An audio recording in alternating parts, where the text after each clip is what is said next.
Eto guys, panoorin na naman natin itong si Congressman Abante, no? Actually, natutuwa ako dito kay Congressman Abante sa mga sinasabi niya. Kasi sabi niya dun sa isang vlogger na hindi daw siya ordinaryong Pilipino. Yun ang ininsist niya, na hindi ordinaryong Pilipino yung isang vlogger. No, pakinggan natin ang sinasabi niya, guys. Play video.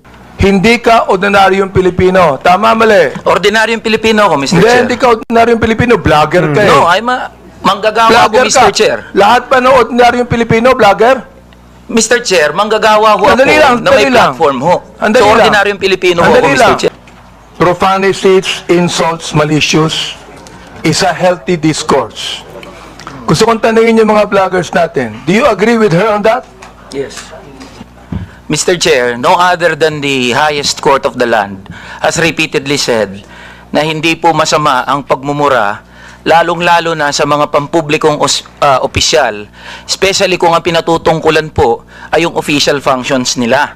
Not the person, but their official functions, Mr. Chair. Yes, correct. So yun po ang paninindigan, lalong-lalo na po namin bilang mga manggagawa, dahil kahit meron pong TikTok, Facebook o social media, sa komunidad po, yan ang lengguwahe ng mga manggagawa at ordinaryong Pilipino. Correct. Na nagagalit. Hindi po kasalanan ng mga vlogger o ng mga gumagamit ng Facebook, TikTok, X o kung ano pa mang social media platforms kung bakit merong ganito na mga pagmumura o profanities. Mr. Hindi Chair. ko, Mr. Elijah, hindi ko binabagit yung lingwahe ng ordinaryong Pilipino. Ang binabanggit ko, lingwahe ng vlogger. Hindi ka ordinaryong Pilipino. Mr. Chair. Uy. Tatandali lang, kasalala pa ako eh.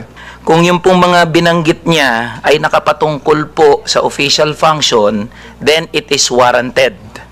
If it pertains to the personal po na buhay, then it is unwarranted. Unwarranted. Naiintindihan po namin yung predicament, Mr. Chair, ng mga congressman natin, ng mga public official natin na talagang nasa scrutiny ng taong bayan.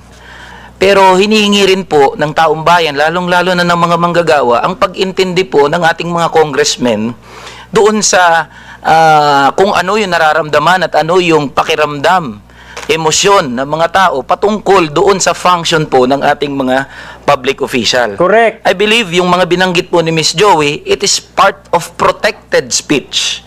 And I think doon po pwede tayong magkaisa. That's all, Mr. Chair.